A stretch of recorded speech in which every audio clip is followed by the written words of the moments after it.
சரி.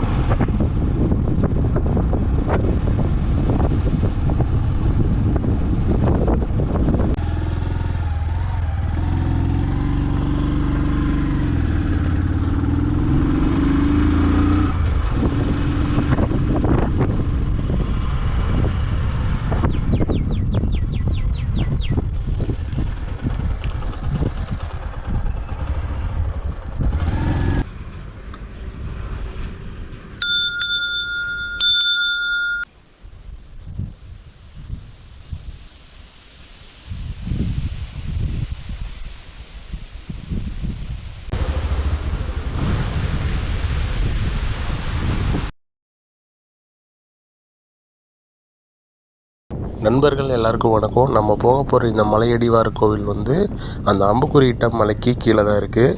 அங்கே தான் நம்ம இப்போ போக போகிறோம். கோயம்புத்தூர் மேற்கு பக்கம் ஃபுல்லாகவே வந்து இந்த மேற்கு தொடர்ச்சி மலைகள் தான் பயணிக்குது. பேரூர் வட்டம் சிறுவாணி ரோட்டில் தான் இந்த மத்திப்பாளையம் ஊர் அமைஞ்சிருக்கு. இப்போ நான் மாதம்பட்டி வந்துட்டேன்.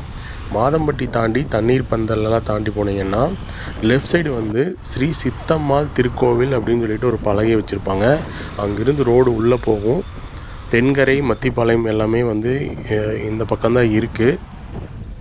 இங்கிருந்து ஒரு 5-6 கிலோமீட்டர் நேராக போனால் மலை வந்துடும். அந்த மலை அடிவாரத்தில் தான் வந்து கோவில் இருக்குது. அதுக்கு முன்னாடி ஸ்ரீ சித்தம்மாள் கோவில் இருக்குது.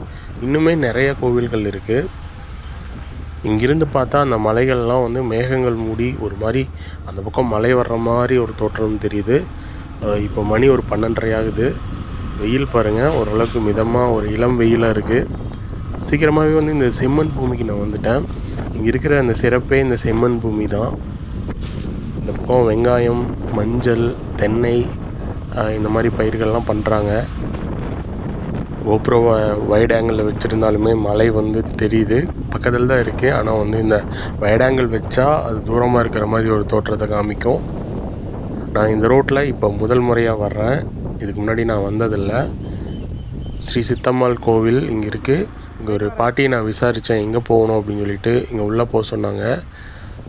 இங்கே கோயில் புனரமைப்பு வேலைகள்லாம் ஆகிட்டுருக்கு. அடுத்த மாதம் கும்பாபிஷேகம் அப்படின்னு சொன்னாங்க. ஸோ நம்ம போயிட்டு வெளியே எப்படி இருக்குன்னு பார்த்துட்டு வந்துடலாம். இந்த கோவில் தனியார் தோட்டத்தில் இருக்குது. பொதுவாகவே சித்தம்மாள் கோவில்கள் வந்து கோயம்புத்தூர் அவினாசி பகுதியில் மட்டும்தான் இருக்கும். எனக்கு தெரிஞ்சு இது 3வது சித்தம்மாள் கோவில்னு நினைக்கிறேன். வேறு எங்காவது ஸ்ரீ சித்தம்மாள் கோவில் இருந்ததுன்னா கமெண்ட்டில் சொல்லுங்கள். ஒரு அமைதியான ஒரு தென்னந்தோப்புக்கு நடுவில் கோவில் இருக்குது. அடுத்த மாதம் கும்பாபிஷேகம்னு சொன்னாங்க. முடிஞ்சால் நான் வரணும், நீங்களும் வாங்க. வெளியே சாமி கும்பிட்டு நான் மறுபடியும் தென் பக்கமாக மலை நோக்கி வந்துட்டேன். எவ்வளோ ஒரு அமைதியான இடம்னு பாருங்கள்.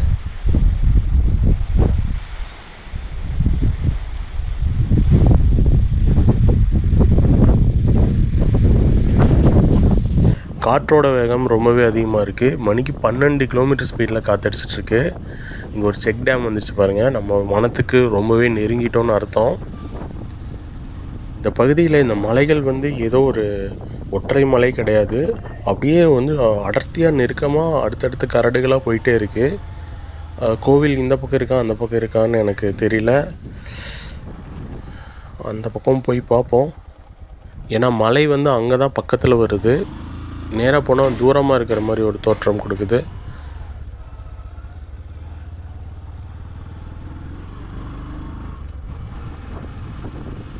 இங்கே வலது பக்கம் பார்த்திங்கன்னா வெங்காயம் பயிர் போட்டிருக்காங்க. இந்த வெங்காயத்தாள் வந்து அப்படியே க்ரீன் கலரில் சூப்பராக இருக்குது. எங்கள் தோட்டத்தில் நாங்கள் பயிர் பண்ணும்போது இந்த வெங்காயத்தாள் பொரியல் வந்து நிறைய செய்வோம். அதெல்லாம் ஒரு காலம். ஓகே, இங்கே அநேகமாக ரோடு வந்து முடிய போகுதுன்னு நினைக்கிறேன். அந்த ரோடு தான் நினைக்கிறேன். ஆமாம், இதுக்கு மேலே ரோடே முடியுது. இதுக்கு மேலே மலை கரடு வந்துடுது. ரைட்டில் மண் ரோடு போகுது, லெஃப்ட்லேயும் மண் ரோடு போகுது. தோட்டங்கள், பண்ணை வீடுகளாக இருக்கலாம். நம்ம திரும்பி அந்த ரோட்லேயே போயிடுவோம்.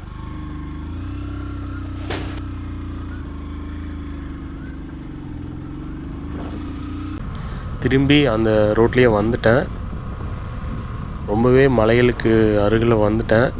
ஒரு 2 நிமிஷம் பயணத்துக்கு அப்புறம் இந்த மலைக்கு அப்படியே அந்த பக்கம் வந்து பாலக்காடு ரோடு வந்துடும். நம்ம இதுக்கு முன்னாடி போட்ட வீடியோ வந்து அந்த பக்கம் இருக்குது. அந்த எட்டிமடை பகுதி, வாளையாறு பகுதி எல்லாமே அந்த பக்கம் தான் இருக்குது. என்ன ஒன்று, அந்த பகுதி நிலப்பகுதியே வந்து உயரம் கம்மி, இந்த பக்கம் நிலப்பகுதியே வந்து உயரம் அதிகம். அதனால் மலைகள் சின்னதாக தெரியுது. அந்த பக்கமே நின்று பார்த்திங்கன்னா மலைகள்லாம் பிரம்மாண்டமாக தெரியும். இங்கே ஒரு ட்விஸ்ட்டு, இங்கே 2 பிரிவு வருது. எப்படி போகிறதுன்னு தெரியல, அங்கே கேட்போம்.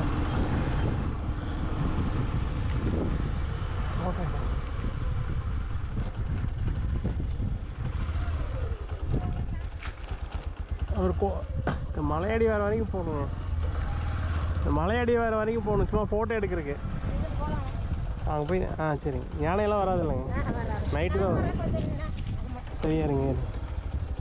சும்மா இந்த கோயிலுக்கு வந்தேங்க, சித்தம்மாள் கோயிலுக்கு. சித்தம்மாள் கோயில் ஒன்று இருக்குல்ல, அங்கே வந்தேன். அந்த பாட்டி தான் சொன்னாங்க அங்கே போய் பார்த்துட்டு வாங்கன்னு சொன்னாங்க. நாம வச்சுருப்பாங்கல்ல ஒரு பாட்டி.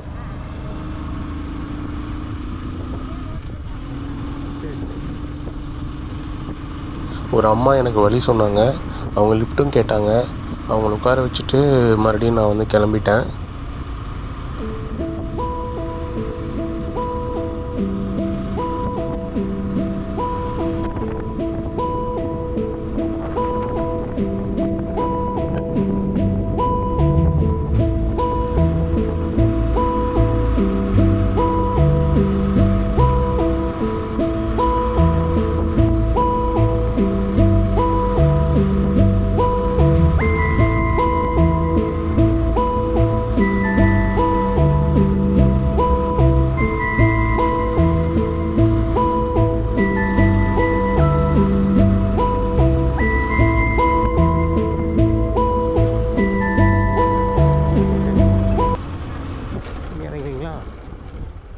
அது என்ன கோயிலுங்க? அதான் காமாட்சி கோயிலுங்க. சரி சரி. அங்கே போகிறீங்களா பெருமா கோயிலுக்கு போகிறீங்களா? தெரியல, ஏதோ ஒரு போவோம். சரி, நான் சும்மா அதுக்கு போயிட்டேன்.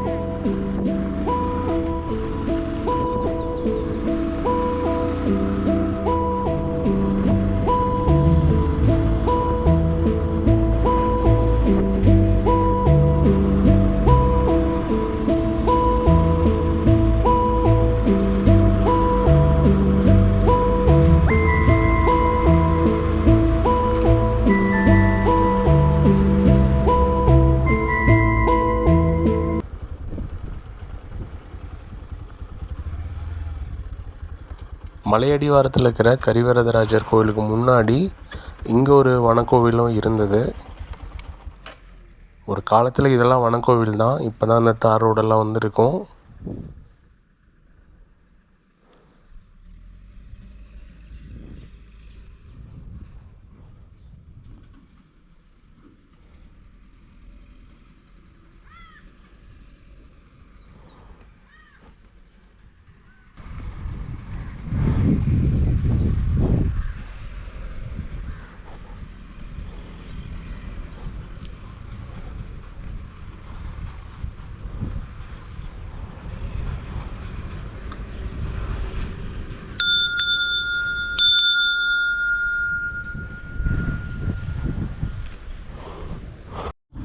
சாமி கும்பிட்டு கிளம்புன உடனே நான் வந்து ஒரு இடத்துல யானை சன்னத்தை பார்த்தேன். ஒரு 2-3 மாதம் முன்னாடி போட்டிருக்கலாம். யானைகள் இங்கே வந்தாலுமே இரவு நேரங்களில் தான் வரும்னு சொன்னாங்க. ஸோ இப்போ வந்து பயம் இல்லாமல் நம்ம போகலாம். அங்கே பண்ணையெல்லாம் இருக்குது, மக்கள்லாம் இருப்பாங்க. இந்த மத்திப்பாளையம் பகுதியில் வந்து நிறையா நேரம் யானைகள் வந்துடும். வீட்டுக்குள்ளே யானை வந்துருச்சு, விளைநிலங்களுக்குள்ளே யானை வந்துருச்சுன்னு நிறையா நீங்கள் நியூஸில் பார்த்துருப்பீங்க. ஏன்னா இந்த நில அமைப்பு அப்படி காடுகளை ஒட்டியே வந்து இந்த நிலங்கள் இருக்குது. இந்த நாய்களை தூரத்துலேருந்து பார்த்து நான் பயந்துட்டேன். ஏதோ ஒரு நீளமாக ஒரே ஒரு மிருகம் மாதிரி தெரிஞ்சுது. அப்புறம் பார்த்தா அது 2 நாய். நம்ம அங்கே ஏரியிலேருந்து அம்புக்குறி போட்டு காமிச்சோம்ல, அந்த ஒரு ஊசி முனை மாதிரி பகுதியை மேகங்கள் மூடி இருக்கு பாருங்கள், நேராக தான் தெரியுது. இங்கே ஒரு ஃபார்ம் இருக்குது. 2 பக்கமே வந்து மின்சார வேலி போட்டு வச்சுருக்காங்க. ஏதோ தோரணங்களுக்கு நடுவில் போகிற மாதிரி ஒரு ஃபீலாக இருக்குது. ரோட்டுக்கு 2 பக்கமே மின்சார வேலி, அதுவும் இந்த ஸ்ப்ரிங் வடிவ மின்சார வேலி தொங்கும்ல அது.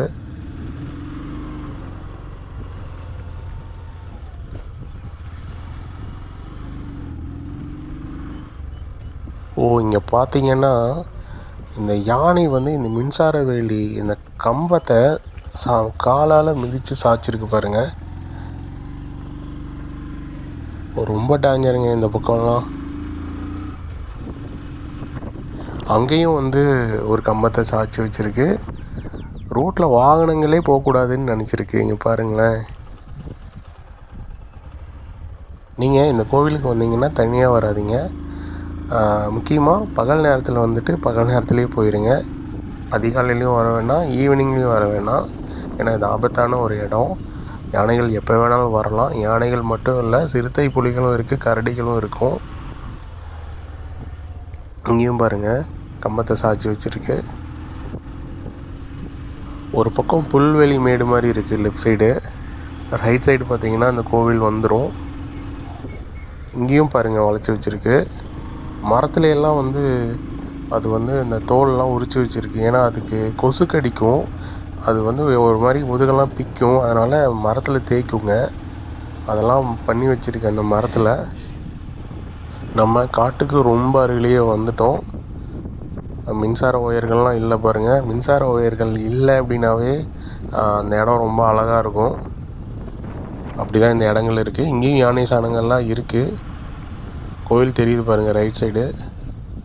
அவ்வளோதான். இனி வந்து ஊர் கிடையாது, வீடு கிடையாது, இந்த ஒரே ஒரு கோவில் மட்டும்தான். கொஞ்சம் பயமாக தாங்க இருக்குது. காட்டுக்கு ரொம்ப அருகிலேயே இருக்குது. மண்ணில் கூட நான் நிறுத்தலை வண்டியை, தார் ரோட்லேயும் நிறுத்துகிறேன்.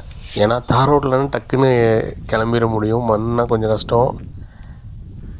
கோவில் வந்து பூட்டி தான் இருக்குது. மேக்ஸிமம் பெருமாள் கோவில் சனிக்கிழமை தான் வருவாங்க, இல்லை மற்ற விசேஷங்கள் ஏகாதசி அந்த மாதிரி நாட்களில் தான் வருவாங்க. இங்கே பார்த்திங்கன்னா கிழக்கு பக்கம் ஃபுல்லாக ஊர், மேற்கு பக்கம் இந்த மலை வந்து இதுக்கு ஒரு முடிவே இல்லை, அது போயிட்டே இருக்கும். விநாயகர் கோவில், அங்கே விநாயகர் கோவில் இருக்குது. அங்கே போய் முதல்ல சாமி கும்பிட்டுலாம். யானையோட வலசை பாதை பக்கத்தில் இருக்கிற மாதிரியே இருக்குது. ஒரு ஒத்தடி பாதை போகுது. நீங்கள் இங்கே வந்தீங்கன்னா வனத்துக்குள்ளே போயிடாதீங்க, அது ஆபத்து.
இந்த பகுதி மக்களுக்கு இந்த கோவில்கள், இந்த இடங்கள்லாம் தெரியும்.